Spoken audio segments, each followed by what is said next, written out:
Welcome students on my YouTube channel. जो real analysis की series चल रही थी उसमें जो लेक्चर नंबर 3 है ओपन सेट, इसके बारे में आज डिस्कस किया जाएगा। चलिए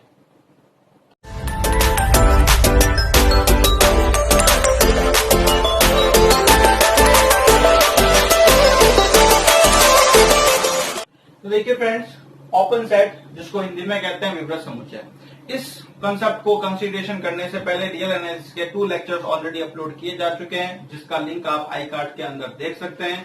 पहले जाकर वो कंप्लीट लेक्चर्स देखिएगा, देन लेक्चर नंबर 3 जो ओपन सेट है वही समझ में आ पाएगा।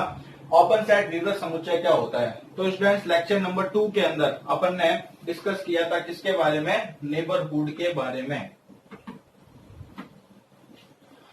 और वहां पर एक नोट पढ़ा था एग्जाम्पल, ओपन इंटरवल अपने प्रत्येक बिंदु का प्रतिवेश होता है। Open interval is a neighbourhood of each of its point, और वही यहां पर इसकी डेफिनेशन बन जाएगी ओपन सेट की। ए एक विवृत समुच्चय होगा यदि ए अपने प्रत्येक सदस्य का क्या हो? प्रतिवेश हो। वहां एक्स कंसीडरेशन किया था, यहाँ सेट को ए से कंसीडरेशन किया हुआ है और कोई चेंज नहीं है। और ए अपने प्रत्येक बिंदु का प्रतिवेश कब होगा? The set A is set to be open if it is neighbourhood of each of its point. तो ये इंग्लिश वाली लैंग्वेज अच्छे से दिमाग में फिटअप कर लीजिएगा। ओपन सेट की ये डेफिनेशन बनेगी, जब भी कोई सेट ओपन सेट होगा means that is neighbourhood of each of its point, and if any set is a neighborhood of each of its point, then that set will be the open set। तो ये vice versa बनेगा। अब इसका तो है ये layman language में definition, और मैथमेटिकल डेफिनेशन देखनी चाहे तो नेबरहुड की डेफिनेशन में ये ऑलरेडी कंसेप्ट पढ़ रखा। कोई नेबरहुड होता है, इसका मीनिंग क्या है? x minus epsilon, x plus epsilon क्या होगा? इज सबसेट ऑफ a होगा। इस केस में ये जो सेट a है is set to be NBD neighbourhood of x। तो ये डेफिनेशन वाइस वर्सा कर जाती है। A is said to be neighborhood of x if this laws follow, and if this laws follows then A is said to be neighborhood of x। तो देखें open set की ये definition again revise करवा दूं। If A is open set then it is neighborhood of each of its point, and if any set is a neighborhood of each of its point then that set is said to be open set। तो चलते हैं इस पर based theorems लेते हैं। Union of two open sets is again an open set. तो open set की definition और इस पर बेस्ड थ्योरम में से एक क्वेश्चन या फिर क्लोज सेट, इन दोनों में से एक क्वेश्चन जो है 100% यूनिवर्सिटी के पूछा जाता है। तो ओपन सेट आज के लेक्चर में डिस्कस कर रहे हैं। नेक्स्ट लेक्चर नंबर 4 के अंदर जो है आपसे क्लोज सेट डिस्कस किया जाएगा। इसकी फर्स्ट थ्योरम लेते हैं, union of two open set is again open. तो इस थ्योरम को कैसे प्रूव करना है? फर्स्ट ऑफ ऑल आपको 2 ओपन सेट्स लेना है। यूनियन का मीनिंग क्या होता है? संघ। तो 2 विवृत समुच्चयों का संघ भी एक क्या होगा? विवृत समुच्चय होगा। ओपन मीन्स दैट विवृत, और यूनियन का मीनिंग हो गया संघ। तो फर्स्ट ऑफ ऑल यहां पर आपको 2 ओपन सेट कंसीडरेशन करना है। तो ए और बी ये 2 क्या है? ओपन सेट लेकर चल रहे हैं। आपको प्रूफ क्या करना है? ए यूनियन बी क्या होगा? ओपन सेट होगा। ध्यान से पहले बात सुने, ए यूनियन बी को ओपन सेट प्रूफ करना है। किसी को भी ओपन सेट प्रूफ करना है, इसका मतलब आप लोगों को प्रूफ करना होगा that set is neighbourhood of each of its point. यानी अगर ये set neighbourhood of each of its point है, अपने प्रत्येक बिंदु का प्रतिवेश हो गया, इसका मतलब ये क्या हो जाएगा? ओपन सेट हो जाएगा। तो ए और बी दोनों आपने क्या लेकर चले? Open set. ये एक सेट कंसीडरेशन किया ए यूनियन बी, जिसको मैंने अभी के लिए क्या नाम दे दिया है? एस। अब आप लोगों को इस सेट एस को क्या करना है? ओपन सेट प्रूफ करना है। तो देखें, फर्स्ट ऑफ ऑल जिस सेट को भी आपने लिया है उसमें से एक पॉइंट लेते हैं एक्स।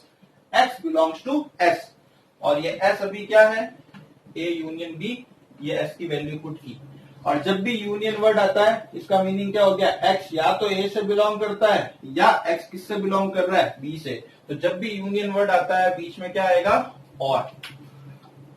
नेक्स्ट 1 बाय 1 दोनों लेते हैं। एक्स किससे बिलोंग कर रहा है? ए से। और सेट ए क्या है? ओपन है। अब देखें डेफिनेशन रिवाइज करिएगा। ए ओपन है, एक्स ए में बिलोंग कर रहा है, इसका मीनिंग क्या होगा? ओपन सेट की डेफिनेशन क्या है? It is neighbourhood of each of its point. और यहां भी ईच ऑफ इट्स पॉइंट में अपन क्या कंसीडरेशन कर रहे हैं? एक्स। मीनिंग क्या हो गया, A is neighbourhood of X. Again next लेते हैं एक्स बिलोंग्स टू बी और बी क्या है, ओपन। तो इसका मीनिंग क्या हो गया, ओपन साइड की डेफिनेशन लिख दीजिए, B is neighbourhood of X. Now जैसा कि इन दोनों को लिया बीच में और था, तो दोनों लाइंस को साथ में लिख देते हैं, बीच में क्या करके और लगा के। A is neighbourhood of X और B is neighbourhood of X. इसको अदर लैंग्वेज में लिख सकते हैं ए यूनियन बी। ए और बी को मिक्स करके क्या लिख दिया, A union B is neighbourhood of X. Now ये एक्स आपने क्या कर रखा है, आर्बिट्रेरी चूज कर रखा है, स्वैच्छिक। और जब भी कोई वर्ड स्वैच्छिक हटता है वो हमेशा वेरिएबल वर्ड ले लेगा। मीन्स दैट जब भी आप एक्स को हटाओ तो क्या लिख सकते हो, ईच ऑफ इट्स पॉइंट। तो देखें A union B is neighbourhood of, जैसे ही वर्ड एक्स रिमूव हुआ वेरिएबल में लिया तो ईच ऑफ इट्स पॉइंट। और ये डेफिनेशन किसकी बन गई, ओपन सेट की। Any set is set to be open set if it is neighbourhood of each of its point. तो since A union B is neighborhood of each of its point, it means A union B is open। तो ये आपकी first theorem हो जाती है। Students अगर ये theorem का कंसेप्ट समझ में आ जाता है तो नेक्स्ट इसकी 3 थ्योरम्स और बनती है, वो इजीली समझ में आ जाएगी। तो प्लीज पहले इसे राइट डाउन करके अच्छे से इसको समझिएगा। नेक्स्ट लेते हैं theorem, intersection of two open set is again open. तो लास्ट थ्योरम में आप लोगों ने यूनियन लिया था, इस थ्योरम में अपन लेते हैं इंटरसेक्शन, सर्वनिष्ठ। दो विवृत समुच्चयों का सर्वनिष्ठ भी क्या होता है, विवृत होता है। तो इसमें भी आप क्या करेंगे, फर्स्ट ऑफ ऑल दो सेट कंसीडरेशन करेंगे, सेट ए और सेट बी। ये दोनों ही क्या है, ओपन सेट्स है। प्रूफ क्या करना है, ए इंटरसेक्शन बी भी ओपन सेट है और ये सेट ओपन सेट होगा। इसका मतलब कब होगा, डेफिनेशन लीजिए, if it set means that A intersection B is neighbourhood of each of its point. ये लाइन आप लोगों को लेकर आनी है, A intersection B is neighbourhood of each of its point. इसी लाइन का मतलब होगा ए इंटरसेक्शन बी क्या है, ओपन। तो ये लेकर कैसे आते हैं, फर्स्ट ऑफ ऑल दो ओपन सेट्स कंसीडरेशन करते हैं, ए and be any two open sets, दोनों ही क्या है, विवृत समुच्चय है। आप लोगों को प्रूफ करना है इसे ओपन सेट। तो जिसे भी ओपन सेट प्रूफ करना है उसमें से एक पॉइंट लेते हैं, क्या लेंगे अपन, x belongs to s। x belongs to ये s की वैल्यू पुट कर रखी, a इंटरसेक्शन b। अब जब भी इंटरसेक्शन, जब यूनियन वर्ड आया था तब अपन ने क्या कंसीडरेशन किया था, और इंटरसेक्शन का मीनिंग होता है एंड। क्यों, क्योंकि जब भी कोई पॉइंट इंटरसेक्शन में लाई करता है इसका मतलब वो दोनों में ही होता है। ये इसका intersection point means that x a में भी है एंड x b में भी है। तो जब भी इंटरसेक्शन वर्ड आएगा यहाँ पर आप क्या यूज लेंगे, एंड। और जो यूनियन वर्ड है उसके लिए क्या यूज लिया जाता है, और। क्यों, क्योंकि वो x या तो a में हो सकता है या किसमें हो सकता है, b में। यहाँ है इसका मतलब दोनों में ही है, a में भी और b में भी।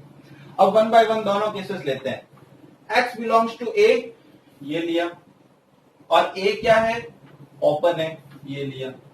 अब इन दोनों को कंबाइन कर दें, ओपन साइड की डेफिनेशन लिखनी है बस। ए ओपन है और एक्स ए से बिलोंग कर रहा है, इसका मतलब क्या होगा, A is neighbourhood of X होगा, डेफिनेशन है।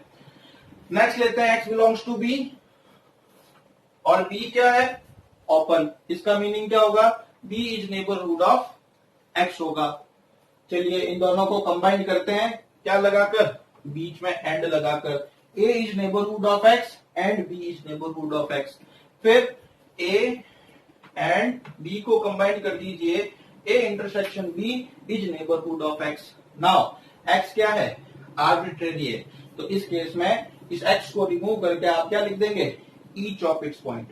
A intersection B is neighbourhood of each of its point. X कुछ भी हो सकता है, कुछ भी ले सकते हैं, इसलिए ये अपने प्रत्येक बिंदु का प्रतिवेश है। और जब भी ए इंटरसेक्शन बी अपने प्रत्येक बिंदु का प्रतिवेश आ गया, is neighbourhood of each of its point आ गया, इसका मीनिंग ए इंटरसेक्शन बी क्या हो जाएगा, ओपन। नाउ फ्रेंड्स, ये दोनों ही थ्योरम जो नेक्स्ट दो थ्योरम्स है उसके लिए बेस बनेगी और इंपॉर्टेंट वही है, तो इसलिए उन दोनों थ्योरम्स को अच्छे से समझते हैं। The union of any arbitrary collection of an open sets is again an open. अभी दो दो लिए थे, अब इनफाइनाइट या फाइनाइट लेंगे। जब भी ओपन सेट के कलेक्शन के बारे में ये वर्ड आता है, आर्बिट्ररी कलेक्शन, आर्बिट्ररी कलेक्शन का मतलब होता है इनफाइनाइट, और फाइनाइट कलेक्शन होगा मतलब यहां पर आप एंड कर देंगे। तो यहां पर आपको क्या करना है, इस बार infinite number of open sets लेने हैं, तो इतने सारे कंसीडरेशन किए, A1 A2 A3 dash dash dash any number of open sets. आप लोगों को प्रूफ क्या करना है इस थ्योरम में, इन सब का union means that A1 union A2 union A3 dash dash dash so and so on, जिसको शॉर्ट में लिख दिया I equal 1 to infinite AI, और इसको क्या कंसीडरेशन कर लिया S। इस S को आपको क्या प्रूफ करना है, ओपन सेट प्रूफ करना है। और ओपन सेट प्रूफ करने के लिए जिस सेट को भी ओपन सेट प्रूफ करना हो उसमें से एक पॉइंट लेते हैं X। तो नेक्स्ट लिखते हैं X belongs to union of I is equal to 1 to infinity AI। इस सेट S को ओपन सेट प्रूफ करना है, इसमें से एक पॉइंट लिया X। Now X belongs to union of I equal 1 to infinity AI। अब देखें कई सारे एलिमेंट्स हैं, अभी आपने दो में पढ़ी थी A और B, तब आपने क्या लिखा था, X या तो किस में होगा, A में होगा, और X किस में होगा, B में होगा। अभी यहाँ खूब सारे ओपन सेट्स आ गए, तो इसका मीनिंग क्या है, या तो A में होगा या B में होगा या C में होगा या D में होगा, किसी एक में तो जरूर जरूर होगा ही होगा। और नेक्स्ट जब इंटरसेक्शन की बात आएगी, इसका मतलब क्या होगा, वो सभी में होगा, ईच एंड एवरी पॉइंट में। तो अभी क्या लिखेंगे, X belongs to union of I equal 1 to infinity AI। इसका मीनिंग क्या होगा, X belongs to at least of 1 AI, किसी एक ओपन सेट के अंदर वो होगा ही होगा। अब मान लिया किसी AI के अंदर है, तो इस केस में आप क्या लिख सकते हैं, एटलीस्ट 1 AI क्या होगा, X का नेबरहुड होगा ही होगा। Next at least 1 AI neighbourhood of X है, इसको अपन मैथमेटिकल एक्सप्रेशन में क्या लिख सकते हैं, X minus epsilon X plus epsilon subset होगा किसका, AI का। तो नेक्स्ट इसी को मैथमेटिकल एक्सप्रेशन में लिख रखा है, X minus epsilon X plus epsilon is subset of AI। और अगर ये सबसेट ऑफ AI है तो ये subset of union of I equal 1 to infinity AI का भी क्या होगा, सबसेट होगा। और ये एक्सप्रेशन क्या शो कर रहा है, जो union of I equal 1 to infinity AI है वो नेबरहुड है किसका, X का। नेबरहुड की definition lecture number 2। But X क्या है, आर्बिट्ररी एलिमेंट है, तो नेक्स्ट केस में इस X को हटा दो और इस X की जगह लिख दीजिए each of its point. Union of I equal 1 to infinity AI is neighbourhood of each of its point. और जब भी कोई सेट नेबरहुड हो ईच ऑफ इट्स पॉइंट का, इसका मतलब वो सेट क्या होगा, ओपन सेट होगा। That proves the theorem. So students, very important theorem for the open set and university examinations. Next लेते हैं इसी टाइप से intersection of any finite collections. Finite collection है, इसका मीनिंग इस बार क्या लेंगे, finite sets लेंगे, infinite नहीं लेंगे। तो इस बार स्टॉप कर दिया कहां पर, n पर। ये n finite sets लिए। आप लोगों को इसमें क्या प्रूफ करना है, S is equal to A1 intersection A2 intersection A3 intersection AN, जिसको आपने शॉर्ट फॉर्म में क्या लिख दिया, I equal 1 to N AI क्या है, इसको S कंसीडरेशन कर लिया। नाउ इस सेट को S को क्या प्रूफ करना है, ओपन सेट प्रूफ करना है। और जिसको भी ओपन सेट प्रूफ करना हो उसमें से एक पॉइंट लीजिए, X बिलोंग्स टू S। तो X बिलोंग्स टू S का मीनिंग क्या है, I equal 1 to N AI, ये लिखा था। अब जैसा कि मैंने बताया, इंटरसेक्शन से बिलोंग करना मतलब वो A से भी बिलोंग कर रहा है एंड B से भी कर रहा है। ऐसे ऐसे अगर फाइनाइट कलेक्शंस ले लिया जाए, A B C D E सबसे ही बिलोंग करेगा। इसका मीनिंग है क्या लिखेंगे, X belongs to each AI। अब क्या लिख सकते हैं, अगर X ईच AI से बिलोंग कर रहा है और AI क्या है, ओपन है, तो देखिए क्या वर्ड लिख सकते हैं इन दोनों को मिलाकर, X AI से बिलोंग कर रहा है, AI ओपन है, इसका मीनिंग क्या हुआ, AI is neighbourhood of X। लीजिए नेक्स्ट इसको लेते हैं मैथमेटिकल फॉर्म में, X minus epsilon X plus epsilon is subset of intersection of AI। पहले लिखा AI, और अगर ये X minus epsilon X plus epsilon AI का सबसेट है तो intersection of I equal 1 to N AI का भी क्या होगा, सबसेट होगा ही होगा। और ये लाइन आपको शो करती है कि ये सेट X का क्या है, नेबरहुड है, और X क्या है, आर्बिट्रेरी। इस केस में आप कह सकते हैं कि ये सेट नेबरहुड है ईच ऑफ इट्स एलिमेंट, इस X को रिमूव करके। तो चारों थ्योरम साथ में देखिएगा, अच्छे से समझ में आएगी। और whenever any set is neighbourhood of each of its point, किसकी डेफिनेशन बनती है? ओपन सेट की। इसका मीनिंग क्या हो गया? Intersection of I equal 1 to N A I H open set, जो कि आपको इस थ्योरम के अंदर प्रूफ करना था। तो स्टूडेंट्स ओपन सेट और इस पर बेस्ड ये 4 थ्योरम्स, जिसमें से थ्योरम नंबर 3 और थ्योरम नंबर 4 दोनों ही इंपॉर्टेंट बनती है। So students, if you like this video, please don't forget to subscribe this channel and please share in your friends.